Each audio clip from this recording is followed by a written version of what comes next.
Tell me how private sector working as per your experience. If I use the term resurgent Bharat, what do you understand by this? It's possible for the bureaucracy to eradicate corruption from its working? Tell me whether social media should be regulated or not. Why are the startups falling? Can you tell us what is a classical language?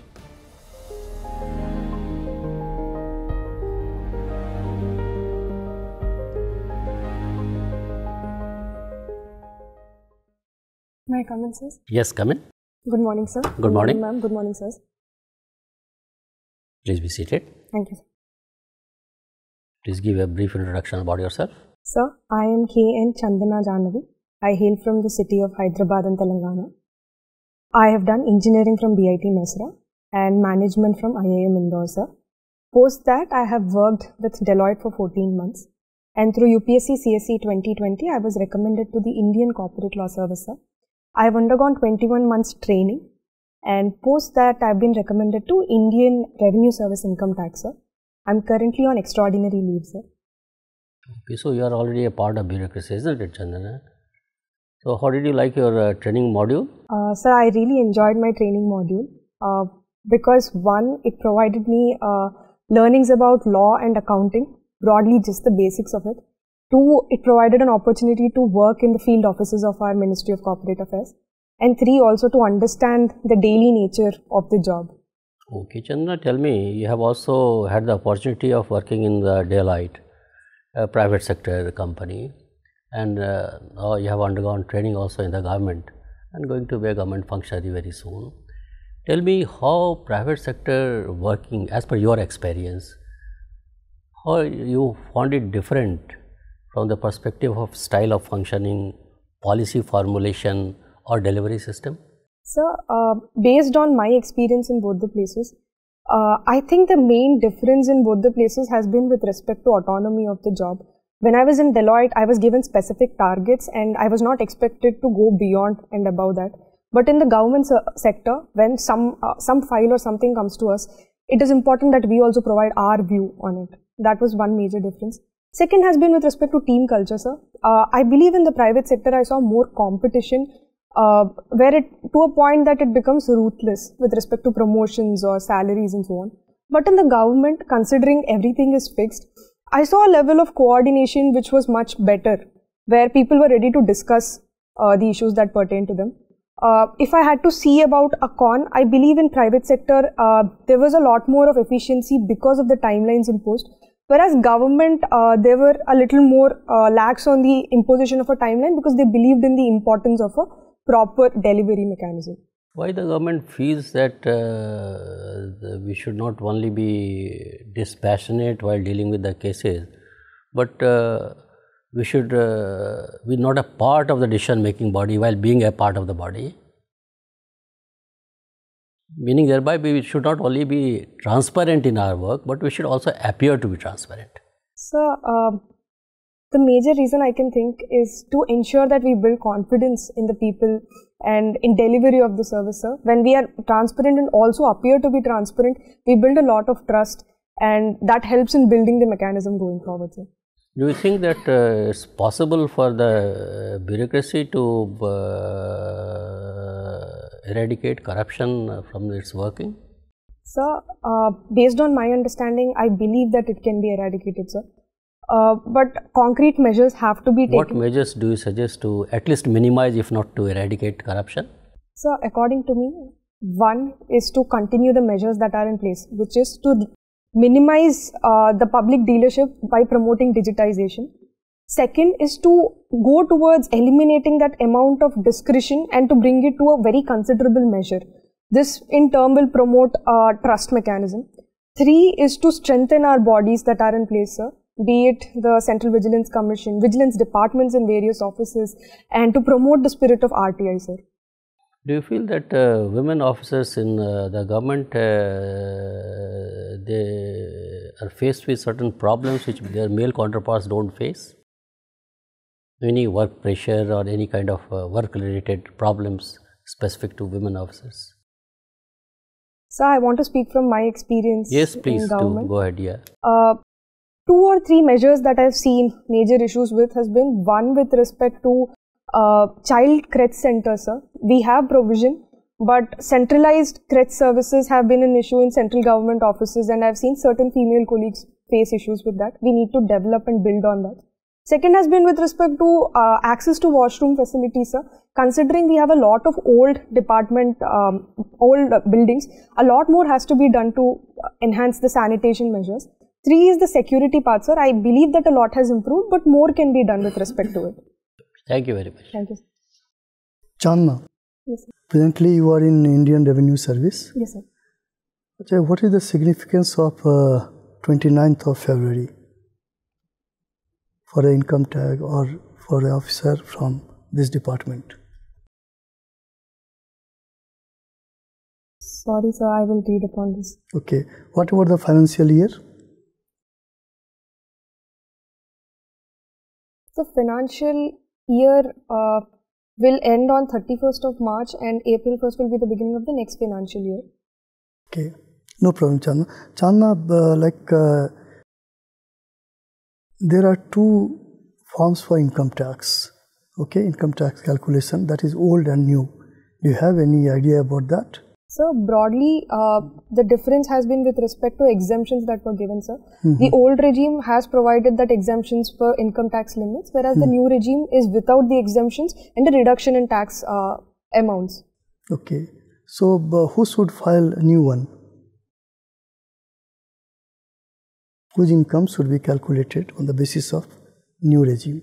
So to what I know, this has been left to the discretion of the member to select. So how to select?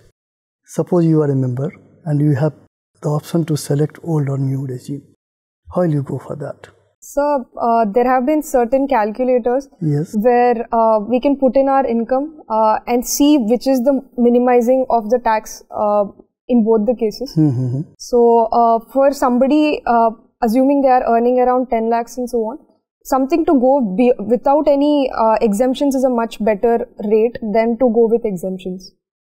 Okay, Chandana, let us move on. Do you speak Sanskrit? No, sir, I do not speak Sanskrit. But you are conversant with Sanskrit. So I can read and write up to the level of a 12th standard student, but I cannot do beyond this. Can you recollect the earliest inscription in Sanskrit? So I believe the earliest inscription in Sanskrit is of the Emperor Rudradaman of the Shaka. That's very good. Of the Shakas. I do not remember the exact name of that inscription, sorry. Another Buddhist scholar writing in Sanskrit. Do you remember the work? So I believe it is Milinda Panho of Nagarjuna, but again I'll recollect it. Okay. Or is it Ashwaghosh? Yes, sir. Ashwagosha. Yes, sir. Which work? Buddha Charita. That's yes. good. You also play Veena. Do you have any idea about Samudragupta? Sir, because he also used to play Veena. Huh? Yes, sir. There are coins which have an inscription of Samudragupta sitting with a veena. Okay, no problem. You have studied sociology. What is alienation? Just the 3 stages of alienation, I want to know. Sir, alienation is a concept proposed by Karl Marx. Yes. In this, he talks about how there is an alienation, first with respect to the work environment that they are.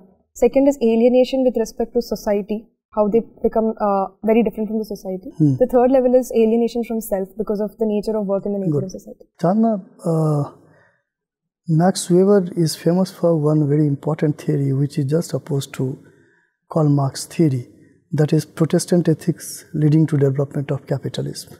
So how he has postulated that theory? So his study has been different from Karl Marx based on the fact that his method utilizes analyzing more than the economic basis. In his theory there is one term that is known as calling. Are you familiar with this calling? What is this calling? So, to what I understand, the notion of calling that he has examined is with respect to the faith of that religion of Protestantism, where he believed the religion... Okay, let us move on. Last question from my side. That is, tell me whether social media should be regulated or not. In my opinion, social media must be regulated, sir. But I believe that the regulation must be very proportional to the medium of what they are trying to promote in the interest of our fundamental article of Article 19, sir. But second thing is the mechanism must be three-tiered such that we promote self-regulation first, and then the body of social media organizations together in the third level is where they can approach the government. This mechanism will ensure that we have a sustainable mechanism in place. Okay, thank you, Jahna. Thanks. Jahnavi, Yes, sir. or Chandana, which is the favorite name for you? So Chandana. Okay. So Chandana, you have done management, general management from Indore. Which managerial principles have helped some companies become successful MNCs? According to me, certain principles that have worked in the favor of certain companies are: one is to promote a very specific scientific management technology. This has helped companies such as Toyota. Second is with respect to optimizing how they utilize resources. Certain companies have been able to do this better, be it respect to human resources and so on. Third is with respect to human resource management. Certain companies have built strong record of how they treat their employees so that they keep coming back. Which organizations are called black-haired organizations and which ones are called white-haired organizations? Sorry, It is in managerial parlance, these phrases are used. So I'll read about this. Can you distinguish between multinational company and a transnational company, TNC? Is there any real distinction between the two? So I think there is a certain distinction. This has to do with the field offices and where their main head organization exists, but I will read upon this again, sir. I do not know. Okay, if a very simple person has to understand which company should be declared as a multinational company, what are the characteristic features of a company to be called multinational? Sir, according to me, for a company to be a multinational company, one, that its operations must be diversified and that they must be beyond a certain number of countries. Second is how the revenues and its operational amounts, they are coming from diversified countries. And the third is that it has a significant employee base also in different countries. Okay. Have you studied about top line business strategy and bottom line business strategy? Yes, sir. What are these strategies? So, the top line business strategies focus on increasing revenues, whereas the bottom line strategies focus more on increasing profits, which can also increase reducing expenses and so on. Okay. So, in other way, we can say that sales maximization is a top line strategy and cost minimization is a bottom line strategy. Yes, sir. Working within government, and you have got under training through corporate law service also. Which strategy should be pursued by an administrative organization? So, according to me, both the strategies have certain level of linkages. Coming from a government perspective, I believe that we must optimize between both, where one, we have to look at how can we reduce our expenses, but at the same time, user charges and so on are also important. So, those sources also we must optimize. So, we need both, a combination of both, sir. Okay, but if we have to place some preference, if there is a conflict between the two, should you give work for cost minimization within government organization or service maximization to reach to largest number of people? That is not necessarily sales maximization for administrative organization, that is service maximization. So, according to me, first priority must be service maximization, because cost minimization can happen on the sidelines. Okay. So, do you think FRBM Act passed by the Parliament in 2003 is based on one of the two principles? Having a RD target of 0% of GDP and FD target of less than 3%, preferably 2.5, is what? Cost minimization strategy based target? Yes, sir. I would want to agree with that view. Okay. Fine. Then. Thank you. Chandana? Yes, ma'am. See, the participation of women in the workforce has increased, right?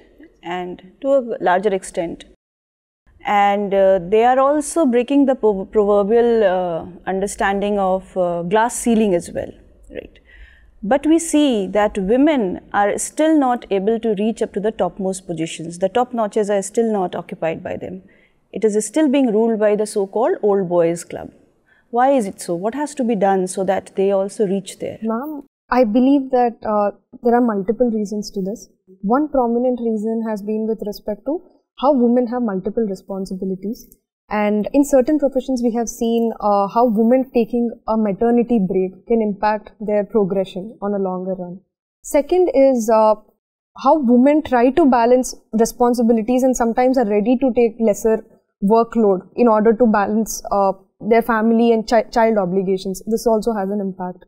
Three is we do not see organizations actively promoting certain mechanisms so that women can train to be effective administrators. Fourth is also that women inherently do not want to take a role where they believe they might not be adequately able to provide their duties. So I think some of these have to be actively worked upon. Solutions according to me, ma'am, here are: one is to, for certain professions such as legal profession and so on, there is already a lot of discussion going on how better they can provide a pathway for women to rise to be judges. So this must happen in all professions, ma'am. Second is organizations must launch programs where women who have gone away from the workforce can actively come back after a short training program. Three is they must provide an enabling mechanism, ma'am. If certain women feel that they would want to take a small career break or so on, they must have a mechanism to come back into the workplace. Good, you have provided good solutions, but from your answer, I could sense out that you are making women as a culprit only. That somewhere they only want to be less burdened, quote unquote. No, ma'am. A main point here is also that over a long period of time, we've seen men hold those positions, and it has also gone that way. Okay. You are a student of sociology. If I use the term resurgent Bharat, what do you understand by this? On what platforms you see that Punarutthan of Bharat or resurgency of Bharat is required? Ma'am, what I understand through resurgency of Bharat is how we have at a certain point of time seen very good development in general on all spheres, and how we must build on that going forward. So certain areas where I believe that we must build are: one is with respect to our education levels. We must have gross enrollment ratios and our literacy rates to rise further. Second is with respect to employment and our contribution to the world GDP. So it is said that in 1800s our gross, how much we were contributing to world was around 23-24%. Today we are at a 4%. So I think this is one place where we must research and be an important player. Third is with respect to foreign policy, ma'am. I believe that today India is again resurging as an important player, an important partner to different countries. I believe this is one area. Okay. At present, human genome sequencing is going on in India, right? What are the relevances as a student of sociology you see, and what are the side effects, again, from a sociological perspective you can provide with? Ma'am, from a sociological perspective, I believe the importance of genome sequencing lies in, one, showcasing our diversity of genome sequences, but at the same time a unity, because some of these studies are showing how we are more connected than we think we are. Two, from a sociological point of view, I believe that this is very important for certain sections of our society, be it the tribal populations and so on, because some of these genome sequencing can show certain diseases or certain regressive genomes that are there and help us in tribal development. Three is with respect to, from a health perspective, public health perspective, a genome sequencing will help us in a targeted measure in eliminating some diseases like sickle cell anemia and so on. The side effects of this, ma'am, I believe can also be that, one, will genome sequencing lead to us seeing a diversified population, or do we create a new segregation on this? That must not happen. And the second is the privacy of data, which is very important from a sociological point of view also. My last question, why are the startups falling? Is it an indication that there is a lot of unemployment in the society, in our country, and people resorting to startups and are not able to excel, and then at the end again it's their doom and downfall? So what are the reasons for failing startups? Ma'am, According to me, the startups in general, wherever we have seen in the world, their success rate has been 3 or 4% only. So for every 1,000 startups we see, we are bound to see a lot of failure for the rise of a few which can herald the entire employment and innovation. So that is one point. But the second point about downfall we have also seen in countries, developing countries like India, has been with respect to valuations. So most of these startups have showcased very high growth models and revenue models which are very unrealistic on a 3-4 year down point, and we are seeing a lot of startups facing that issue. Good. Thank you, sir. Chandana, you have interest in Carnatic music. Can you tell us what is the difference between Carnatic style of music and Hindustani style of music? Yes, sir. So, according to me, main difference between the both is Carnatic stands for the principle of consistency, whereas the value that Hindustani stands for is innovation. That differentiates both. The second has been with respect to the main form of singing. For Carnatic, it is kirtanas, or the compositions that have been composed and how they are still to date followed in the same manner.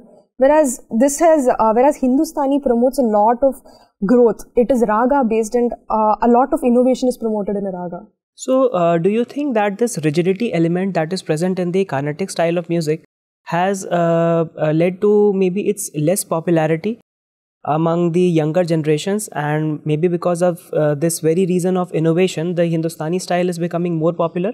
Sir, I would want to partially agree with your view that yes, the rigidity has impacted Carnatic music to a certain level, but I believe the certain values that it has promoted of consistency, practice, and to repeatedly do something is also a form of excellence according to me. So I believe, yes, this has been a factor, but this has also helped Carnatic music in sustaining its true element. Okay. Which is the national language of India? So, according to me, there is no national language. So we have an official language, which is Hindi. Okay, Hindi. Do we also have some constitutional provisions in this regard that dictate about the official language position of India? Yes, sir. We have a constitutional provision. To what I remember, it is Article 343, which talks about Hindi, and 350 again puts the responsibility on government to promote the usage of Hindi. Okay, and what is the status of English language? So from the Official Language Act, the continuation of the use of English also as an official language has been promoted. Okay, great. You have interest in Sanskrit language also. Can you tell us what is a classical language? Sir, classical language is a status that has been given by Government of India in order to protect and promote languages based on certain criteria about how old a certain language is, the continuity of the language in use based on the number of years, and the number of texts that have been produced which are very original to that language. Okay, and how many classical languages are there in India? So I believe the number is 7, but I'm not exactly sure. No problem. Chandana, if you see in India, some of the very popular religious places and shrines are managed by trusts and boards, of which government functionaries are also a part. Don't you think this violates the principle of secularism? So, according to me, I do not believe this violates the principle of secularism, because I believe our secularism is a model of positive secularism where we believe Sarvadharma Samabhava. So, and also the context in which government representatives have been in some of these temple boards has been with respect to ensuring equality, which is again a fundamental principle of our constitution. So, I do not agree with the sentence, but I believe that yes, there has a time now has come that we promote a lot more of independent functioning of these boards on a longer run.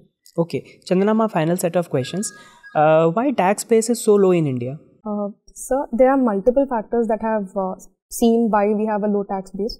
One has been with respect to our economy in general, which is much more informal in nature. The second factor is with respect to agriculture, where 55 to 45% of our entire population is in agriculture and it is not taxable. And the third has been with respect to tax laws and tax compliances also. We have seen a lot more development in this aspect. Okay, suppose we have to hike the tax rates in India. Which one should we consider for hiking, the direct taxes or the indirect taxes? So, considering that direct taxes are progressive method of taxation, I believe if a hike were to come, it must be in direct tax. Okay, thank you. Thank you. Chandana, you must have heard about Global Innovation Index. Yes, sir. What is India's current rank? I'm sorry, sir, I'm not able to exact remember, but it's 40, sir. It's 40. You are very right, very right. And India has been has leapfrogged from 81 to 40. And you are coming from Telangana. Telangana is one of the states where the growth has been really phenomenal in the field of innovation. In this context, there is an organization called T-Hub. You must have heard about that. What is the T-Hub? So, T-Hub is an incubator, sir, for startups. It provides a variety of services for startups, be it providing initial space for the companies to set up, to providing patent support and to register a patent. Third is to provide a certain level of exemptions with respect to taxes and so on in the initial phases. And fourth is to provide mentorship support from successful startups in the region. One last question before we let you go. Again, in the context of India, who has propounded a theory of structural functionalism? The structural functionalism has been propounded by M. N. Srinivasan. What are the broad contours of this? So the broad contours are, he believes that society is, so it's more of its functions, and it's very important that we see the macro structure of Indian society and how it explains a lot about our Indian society. Thank you very much, Chandana. It was nice talking to you. Your interview is over. You may go now. Thank you, sir. Thank you. Can I come in? Come in. Sit down, Chandana. When is your interview? Sir, April 4th, sir. April 4th. Okay, a lot of time is there. This is your third attempt or what? Yes, sir. Third attempt. Your marks in the first two interviews? Sir, I got 160 and last time I got 190. 160 and 190? Yes, sir. What magic you did last time that it went up from 160 to 190? Sir, I believe my interview was more or less focused on my service, which helped me in my last attempt. Okay, so basically it was on corporate. Yes, sir. So now you have joined income tax, but you have not spent a day in the income tax. But you should prepare a brief on the income tax department also. How Yes, income tax department has been trying to make the system transparent so that there is no human interface at any stage of time. So what all good steps have been taken by the Department of Income Tax that you should know. The second related question which was asked, why our tax net bracket is so small, considering that it is a country of 1.4 million population. What are your suggestions to expand the band of income tax pays, and why the people who are really earning good money are still not paying income tax and getting away from that, and what steps the department has taken to bring them also in the ambit of income tax net. A lot of measures have been initiated. Your interactions with the banking system, transaction system, all those systems are already there in place. So some questions related to that will be there. Corporate affairs, last time questions were asked. Again, I will not be surprised. Again, questions related to corporate affairs. There and plus you are a student of management also. Yes. So some questions on the working of the government will definitely be there, like related to the theory of your MBA. Yes. So in that context only the concept of vertical hierarchy and horizontal hierarchy was asked, yes, which you could not reply. Horizontal is, it goes like this. Yes. So it is decentralized power, isn't it? Yes, sir. The more you decentralize the powers, the more accountability it will have, isn't it? Yes, sir. You can fix up the responsibility, pinpoint the person who has taken the decision. Yes, sir. So in that context only this question was asked, and this question in some shape or the other will definitely be asked. What are the benefits of decentralization of powers and what is the flip side of it? Yes, sir. And that one segment will be definitely revolving around that. What type of questions, very difficult to tell you. Yes, sir. Direct tax, indirect tax and all that, those things are there. Then second is a very general type of questions may be asked, I don't know, that why now candidates are preferring customs service over income tax service. Yes, sir. What according to you could be the reason for that? So that is another thing. Then MBA related questions, theoretical questions, in the context of larger context of the governance issues in the government. Those things may be asked. Then you are a corporate, you have undergone training in the corporate affairs, training module per se. What are your suggestions for improvement in the training module? And then rule-based to role-based, how is it possible, and all that. Then third thing will be transparency, as I have mentioned. Transparency is also important, and how your IT applications are helping the government in making public distribution systems transparent. So some initiatives taken by the government, you should be fully aware of that, not only in the context of revenue department, but overall perspective, particularly in the area of socio-economic inclusion and women empowerment, women-led movement, how the country is progressing from women empowerment to women-led movement and all that. So some real examples of your self-help group, particularly in your state and all that. Then you have studied from BIT Sindri.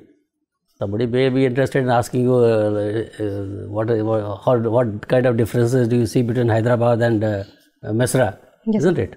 So those are very general type of questions. You are a student of sociology. Sociology, basically you must remember 3-4 names of Indian sociologists. Yes. It's very important, and their contributions. So we asked you a question about cultural lag and all that. So read about it and you will understand. So there maybe Sanskritization is there, Westernization is there, yes, your dominant caste concept is there. So all those things may be there. Then you see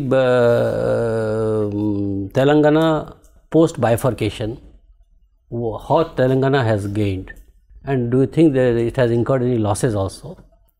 So post bifurcation, how AP and Telangana have performed in terms of socio-economic parameters. So these are general questions which I can suggest, but you have already secured 190 marks. There is no reason why you should not again get 190 or even cross 190. You have all the good qualities of scoring very high in the personality test. You take your time, your opinions are very, very balanced and all that. Wherever you are in doubt, wherever you don't know, you say politely, I don't know. That is how it should be. You are already a government servant. You know, in the government services, your personal integrity comes with a premium.